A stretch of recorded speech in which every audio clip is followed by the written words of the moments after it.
spirit of this revolution is not going away. This is the Ron Paul Liberty Report with Ron Paul, Daniel McAdams, and Chris Rossini. We are all ambassadors of the Ron Paul doctrine, and it's so simple. Just tell the truth. An idea whose time has come cannot be stopped by any army or any government.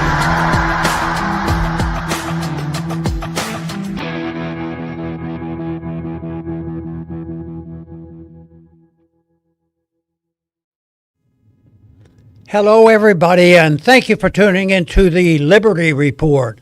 With us today, we have Daniel McAdams, our co-host. Daniel, good to see you this morning. Good morning, Dr. Paul. How are you this morning? Well, I could be better. Yeah, me too. We are cheering for our friends. Yeah. But anyway, that's the big issue going on today is a reassessment or assessment. I was hoping that there'd be no question about the election and that it would be a clear-cut win, obviously. But there's a clear-cut win, so to speak, but there's a lot of questions being asked about the election, of course, of Thomas. Yes. Anyway, it's a big issue, and it I can see why people who lean in our direction would be really frustrated and disappointed, and they should be, like we are. But at the same time, we have to look at how bad are things really? Is it really this bad? If there were shenanigans going on, that paints a totally different picture. And I'm sure there'll be somebody who will say, yes, we have the evidence. But that remains to be seen. But, many presidents, ride it high. Remember George W. Bush? He was up to 90% and he didn't get reelected. George Bush Jr., he was doing pretty good, killing people. And he's not even seen in public anymore, True. So they go from top, and it's so short-lived. And yet this short life of Trump is rather long when you add it all up. But I still think that's the most vulnerable thing with Trump is that there's going to be a change. I don't think the support for him is as solid as it appears. And people are asking questions, and I think the answer is going to come when our side's going to get more information, as we already have seen, the disconnect between, if you take the big picture and talk to everybody, Trump looks lousy. I bet you he's one of the lowest. I think he might have been lower than Nixon or something. Okay? So he's not as high as it is, but he gets high praise for politics. But what are his tools should be asked, and that they have been asked, and they'll be asked for a long time, exactly what tools he used to be able to accomplish politically what he's talking about. My biggest concern has been the move toward corporatism, the combination of big government and big business.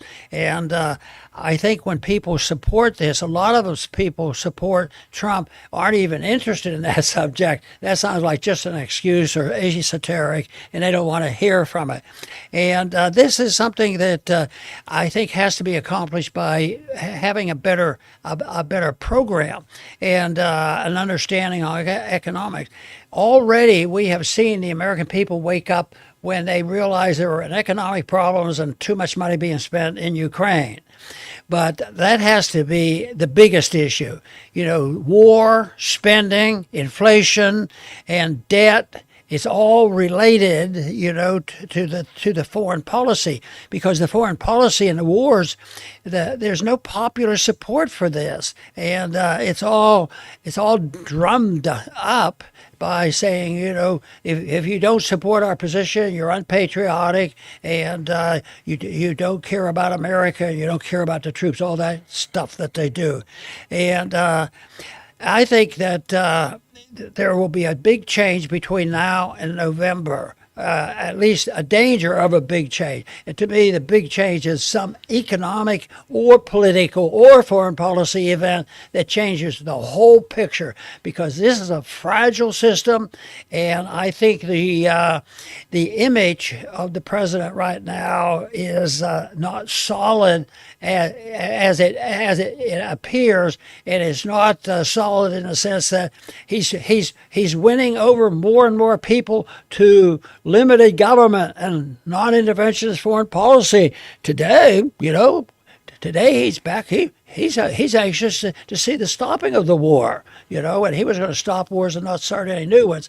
But it doesn't look like much of that has been accomplished. I think it's going to all add up, and I think there's a possibility of the apparent popularity is going to shift, just like it did, especially with George W. Bush. That was dramatic, and same way they ride the high line on it, and then something comes along. That event has not appeared yet, but the fragility of the system invites some major economic or foreign policy disaster, changing a lot of people's opinion. Yeah, and yesterday was a upsetting day for a lot of people, myself included.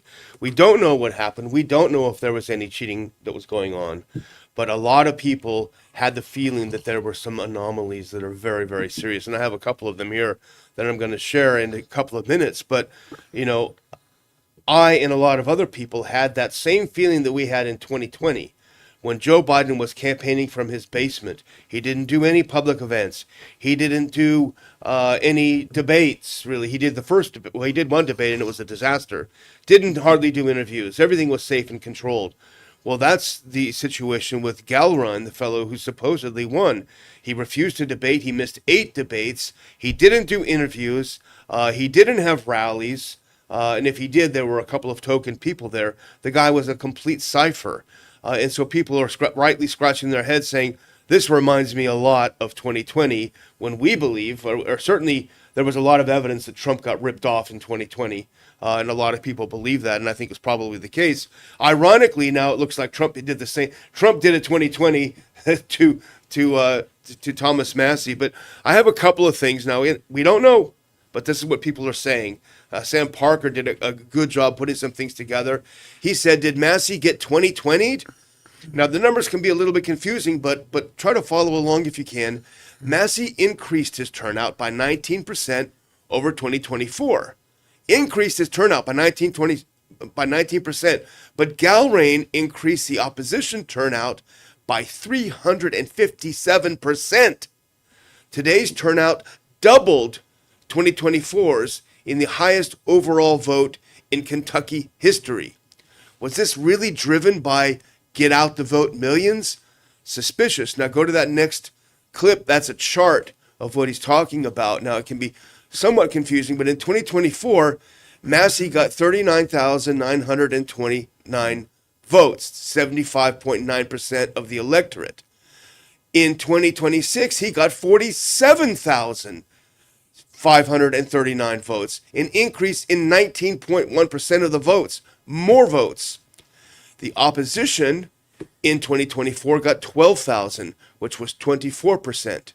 But somehow yesterday the opposition got 57,822 votes, 54%, an increase of 356.6%. The total votes cast in the district is up by 100% in the Kentucky 4th. That is very, very, very suspicious in my opinion. Now here's Sam Parker. If you go to the next one. Now here's a chart of how the votes turned out. Are we really supposed to believe the boomers flooded the polls so hard that they overwhelmed every other demographic? Now you look here, the 18 to 29-year-old voters, likely voters, 78.5% went for Massie. The 30 to 44, 64.9% went to Massie. Even the 45 to 64s went 53.3% for Massie.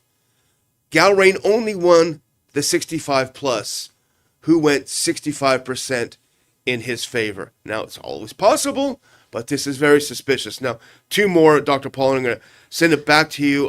This next one, if you put it on, finishing out Sam Parker's views last night. Galrain didn't do any debates, and no grassroots showed up to his campaign events at all. But we're supposed to believe they came out to vote for him in record numbers? Massie also massively outraised Galrain in small dollar donations in both totals and numbers of donors. This is a huge signal of voter enthusiasm.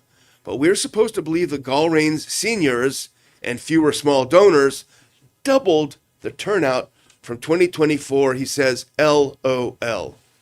Very interesting points, I think, that he's making about this. You know, I was mentioning earlier the changes can occur rather rapidly depending on some event we don't know about.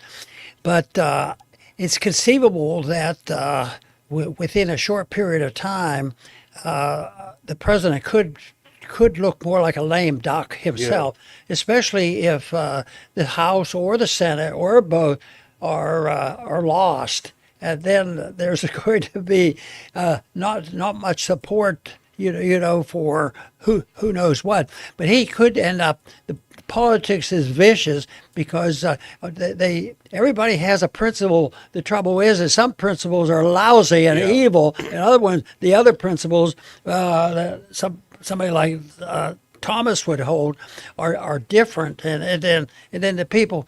To me, one of the worst things is when they were able to take, at least on the surface, right now, they've taken somebody who had the best voting record in the House, but then turn him into a monster. And I think that there's so many variables going on there that the next 2 years could be very, very bad. Of course, I think they're going to be very, very bad no matter who's there because it's been done. They say, what's the inflation? Well, the inflation has already occurred. That is debt and printing money. That's already accomplished. The effects of it is locked into place. They can't eliminate it. All they can do is plan to change the system when the system totally collapses. That is a horrible thing to look at. So to me, it's better be prepared and help people understand and be able to compensate. Because I think, as bad as it is, if we did the right thing, that we could recover rather quickly. But at this rate, conditions are going to continue to get worse, and the bigger the debt, the more people that are going to be screaming and holler, print more money. We have a shortage of money up here. And of course, it is the opposite case. There's too much paper money, too much fiat money, too much fraud. You know, there's a big kick now to find out how much fraud's going on in the federal government. They never talk about the fraud of the system, the tax system and the monetary system. That's where the fraud is and the dishonesty. And yet that will be challenged. It will have to change, or believe me, it's downhill. And there's the recovery from the system that we've developed over the last 100 years will, be around for a while longer. Well, you mentioned he has the best voting record in Congress. He also had the most conservative voting record, if not the most, one of the most conservative voting records in the entirety of the House of Representatives. Yet somehow the 30 million from AIPAC and Trump himself managed to convince the voters, or at least apparently managed to convince the voters, that he's a liberal. He's a left-winger. All you have to do is look at his votes. He's the most conservative member. Well, anyway, here's a couple of other things. Two videos we're going to watch in a row. The first one is Ed Galrain's victory rally, right? This is a man who apparently, or supposedly, we're supposed to believe, just pulled off an absolutely historic victory in Kentucky. Let's watch that first video. Now, you tell me, what about this crowd? Check out the size of the crowd for an historic victory for Ed Galrain.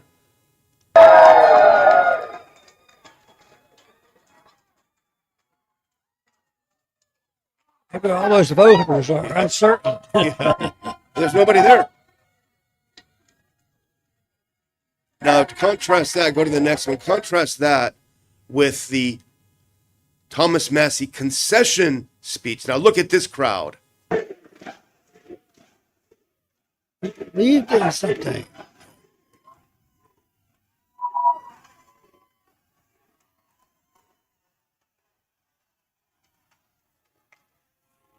Okay, that's enough there.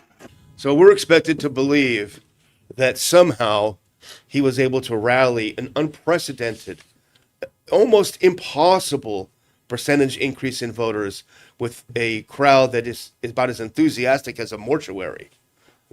Yeah, I just wonder. My parting words yesterday was, Yeah. I hope he has has looked into the poll watchers, because I had the bad experience a long time ago being a neophyte. But it looks like this has been going on for a long time, and Texas has a record of it, and evidently it's a characteristic of democracy. Yeah. And one of the ways that it can be rigged and bought, especially when you have a system of interventionism, because everybody wants something from government, and if you can manipulate the majority, then you get that, and that leads to the inflation and the wars and the lying and all the things that go on.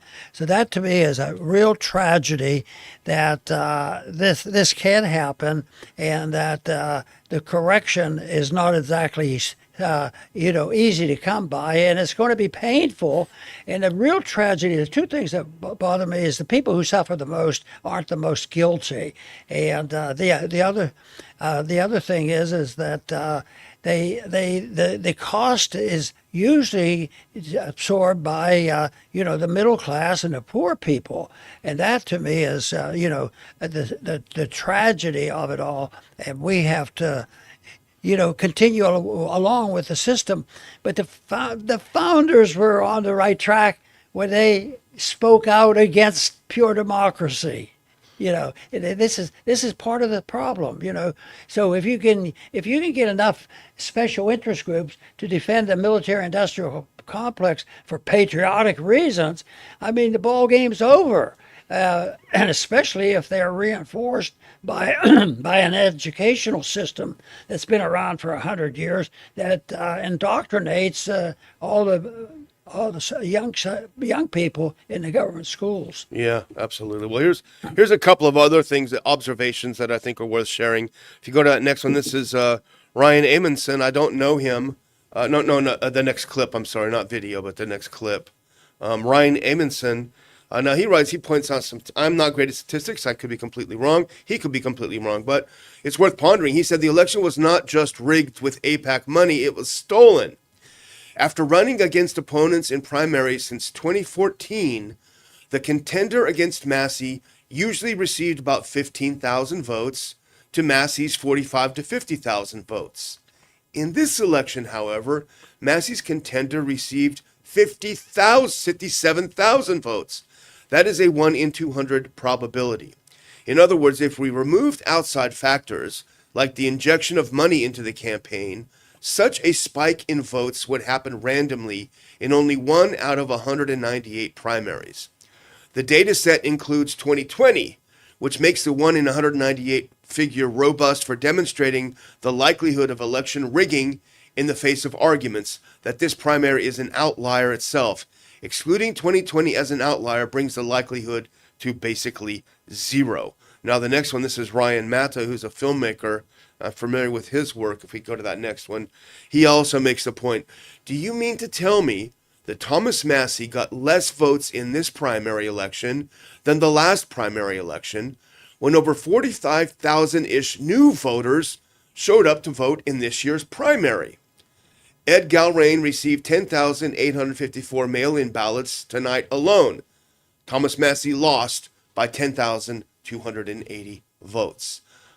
Very, very suspicious. 45,000 new voters showed up, and they all seem to go for Ed Galrain.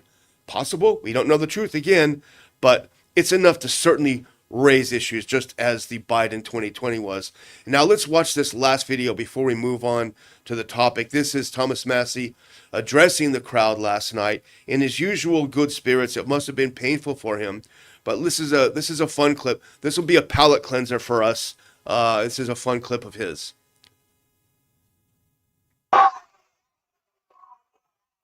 Okay. Good.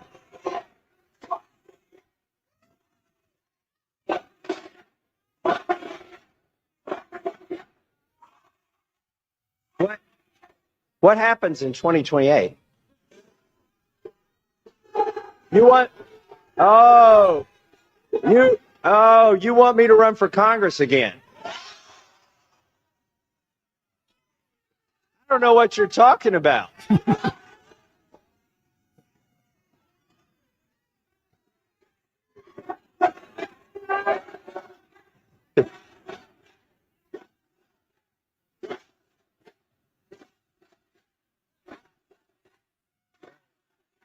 All right, well, you made a compelling argument. You spoke your piece, but I need a medical margarita right now. And we'll talk about it later. Thank you and God bless. That was great. You know what? Frequently, when I finish a speech, I tell people how bad things were. Yeah. Or and the other thing is when you get together, you should always have some fun. Yeah. Maybe one or two of them Yeah. attended one of mine. Yeah. They certainly I took bet they certainly up did. the admonition to have a little fun, and I think that's wonderful. And the other thing is, if you're looking for positive things, sometimes when something terrible seems to have happened, sometimes it's the beginning. Yeah. I had a personal experience of that. I think somebody said, "You'll never hear of this guy again," when Giuliani put me down. Yeah, yeah, exactly. And lo and behold, even to my surprise and everybody else's, it was the beginning of getting people interested, young people interested in the libertarian movement. Yeah, absolutely. And hearing them chant for president, that was, I may even vote again if that happened. So anyway, it's a bittersweet time for us. But let's try to end on a slightly more positive note, I suppose. If you go to that next one. Now, something did happen in the Senate, and we'll talk about it in our last couple of minutes here. If you put on that next clip. Senate advances war powers resolution meant to end Trump's war with Iran. They're finally waking up perhaps a little bit. The resolution passed a procedural vote, 50 to 47, and still needs to face a final Senate vote. Senate Tuesday, which is yesterday, voted to advance a war powers resolution meant to bring an end to Trump's war against Iran as he threatened to restart the full-scale campaign. So this was to bring it to the floor. It passed after 7 previous events, thanks to Senator Bill Cassidy, who Trump also deep-sixed, switching sides to support the bill, a move that comes after he lost to a primary President Trump-backed opponent. Now go to the next one. Here's how it did pass, 50 to 47. Cassidy joined 3 other Republicans, Senators Rand Paul, Lisa Murkowski, and Susan Collins, in supporting the legislation, while just one Democrat, John Fetterman, opposed it. So looks like there might be a little bit of waking up going on in the Senate. This this may be a big one. This may be a shifting of sentiments, because we do know that the majority of American people are sick and tired of the wars and the spending and the debt and all this. Gas prices. So, So this to me might be one of those things that that Thomas may be able to follow up on and say, this is just the beginning of people getting to understand how the system works, and you better understand poll watching. Yeah. However that turns out, but they'll write that off rather easily. They'll just say, I don't know where Fox will come down on all this, but we'll see what they have to say about it. Yeah, absolutely. Well, I'll close out by thanking our viewers. We got a lot of viewers, especially on YouTube. You guys are doing great. We appreciate it. If you would please hit the like, if you would subscribe to our channel, if you would hit the heart or the thumbs up or whatever you have in your area and help us pass the show around, we would definitely appreciate it. We have a bit of a heavy heart in the studio today, but try to look up and hopefully we can start building something for the future. Very good. And I'd have to say that Thomas does a good job in uplifting people, because I don't think he needed to hear my lecture, about having fun. He's always been that way. Yes. And I've always given him credit for being a much better speaker than myself, because he was able to use humor in a very neat way and very likable way. That's why I can believe those numbers you cited that they ignored, and they seem to confound people, because once you become knowledgeable and that somebody like Thomas, his character, he doesn't flip flop, and the people all of a sudden, they've given up on him.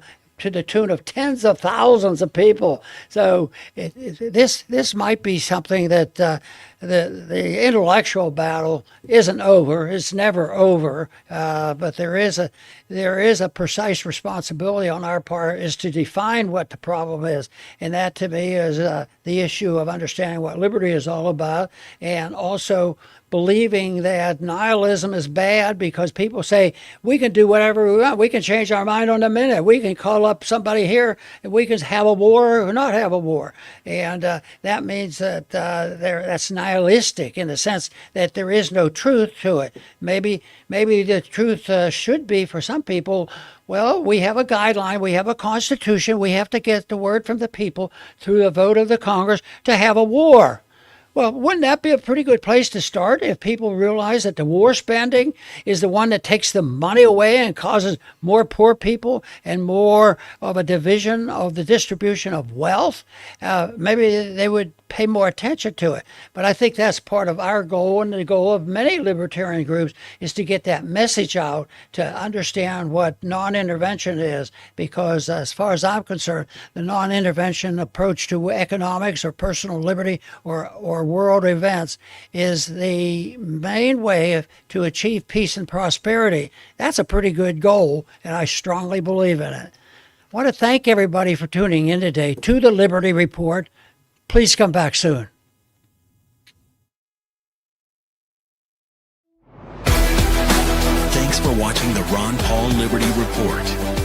Like and subscribe to help spread the message. And until next time, live free.